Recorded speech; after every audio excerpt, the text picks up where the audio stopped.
Assalamualaikum warahmatullahi wabarakatuh.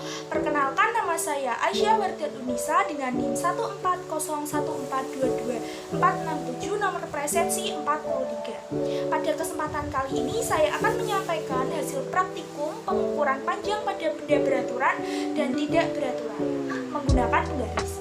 Video ini dibuat untuk memenuhi tugas mata kuliah laboratorium IPA SD yang diampu oleh Ibu dosen Dr. Barokah Isdaryanti, SPD, MPD. Adapun tujuan dari praktikum ini untuk satu, mampu melakukan pengukuran panjang benda beraturan dan tidak beraturan menggunakan penggaris atau mistar. Lalu yang kedua, mampu membuat laporan hasil pengukuran panjang menggunakan penggaris atau mistar.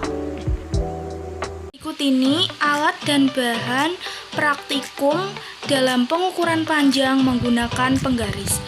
Alatnya ada penggaris, serta bahannya ada benda yang beraturan serta benda yang tidak beraturan.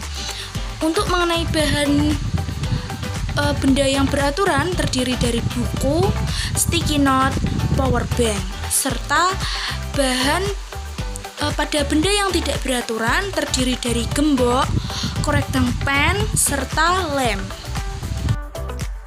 Pengukuran panjang benda beraturan menggunakan penggaris.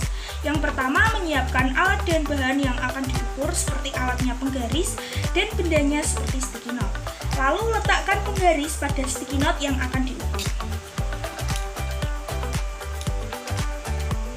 Letakkan angka 0 pada ujung penggaris tepat di ujung benda yang akan diukur. Pastikan ujung penggaris berada tepat pada sticky note yang akan diukur. Lalu baca atau amati hasil pengukuran menggunakan penggaris tersebut dengan teliti dan benar. Nilai ukur sticky note ditunjukkan oleh garis pada skala penggaris yang bertepatan dengan ujung akhir panjang sticky note. Maka, hasil pengukuran menggunakan penggaris pada sticky note diperoleh sebesar 7,5 cm. Hal pengukuran benda beraturan yang kedua menggunakan penggaris. Yang pertama, menyiapkan alat dan bahan yang akan diukur seperti alatnya penggaris dan bendanya seperti buku. Letakkan penggaris pada buku yang akan diukur. Letakkan angka 0 pada ujung penggaris tepat di ujung buku yang akan diukur. Lalu pastikan ujung penggaris berada tepat pada buku yang diukur. Baca atau amati hasil pengukuran menggunakan penggaris tersebut dengan teliti dan benar. Kemudian nilai ukur buku ditunjukkan oleh garis pada skala penggaris yang bertepatan dengan ujung akhir panjang buku. Maka hasil pengukuran menggunakan penggaris pada buku diperoleh sebesar 20,6 cm. Ukuran pada benda ketiga, benda beraturan menggunakan penggaris. Yang pertama, menyiapkan alat dan bahan yang akan diukur seperti alatnya penggaris dan bendanya seperti power bank. Letakkan penggaris pada power bank yang akan diukur. Letakkan angka 0 pada ujung penggaris tepat di ujung power bank yang akan diukur. Pastikan ujung penggaris berada tepat pada benda yang diukur. Lalu baca atau amati hasil pengukuran menggunakan penggaris tersebut dengan teliti dan benar. Nilai ukur power bank ditunjukkan oleh garis pada skala penggaris yang bertepatan dengan ujung akhir panjang power bank. Maka, hasil pengukuran menggunakan penggaris pada power bank diperoleh sebesar 14 cm.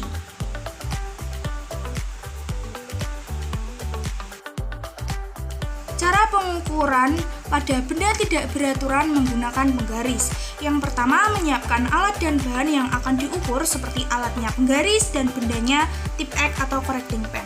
Letakkan penggaris pada correcting pen yang akan diukur. Letakkan angka 0 pada ujung penggaris tepat di ujung benda yang diukur. Pastikan ujung penggaris berada tepat pada benda yang diukur. Baca atau amati hasil pengukuran menggunakan penggaris tersebut dengan teliti dan benar. Nilai ukur benda ditunjukkan oleh garis pada skala penggaris atau yang bertepatan dengan ujung akhir panjang benda. Maka, hasil pengukuran menggunakan penggaris pada correcting pen diperoleh sebesar 8,8 cm. percobaan benda kedua yaitu ada lem. Yang pertama, menyiapkan alat dan bahan yang akan diukur, seperti alatnya penggaris dan bendanya seperti lem. Letakkan penggaris pada lem yang akan diukur.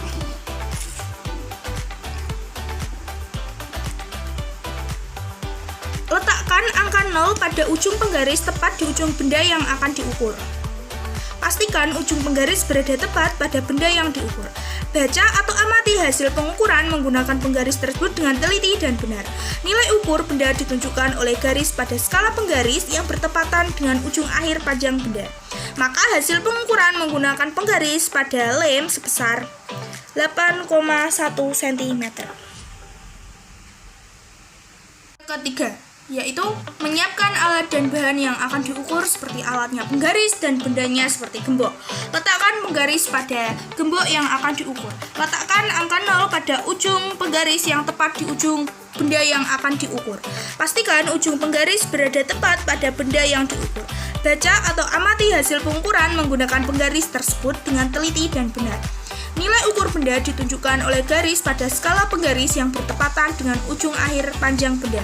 Maka hasil pengukuran menggunakan penggaris pada gembok diperoleh sebesar 5,8 cm.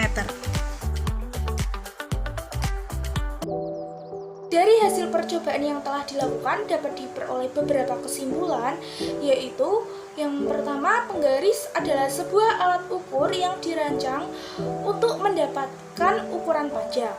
Setiap jenis alat ini mempunyai fungsi yang berbeda, tergantung pada bentuk yang dimilikinya. Lalu yang kedua, pentingnya untuk memilih penggaris yang memiliki ketelitian yang cukup untuk pengukuran yang akan dilakukan dan pastikan penggaris tersebut dalam keadaan bersih dan tidak rusak. Yang terakhir yaitu pengukuran panjang menggunakan penggaris adalah metode yang cukup sederhana dan mudah dilakukan, namun tetap memerlukan ketelitian dan kehati-hatian dalam pelaksanaannya. Pengukuran panjang dengan penggaris dapat dilakukan dengan berbagai cara, dan pemilihan metode tergantung pada jenis benda yang akan diukur dan ketelitian yang dibutuhkan.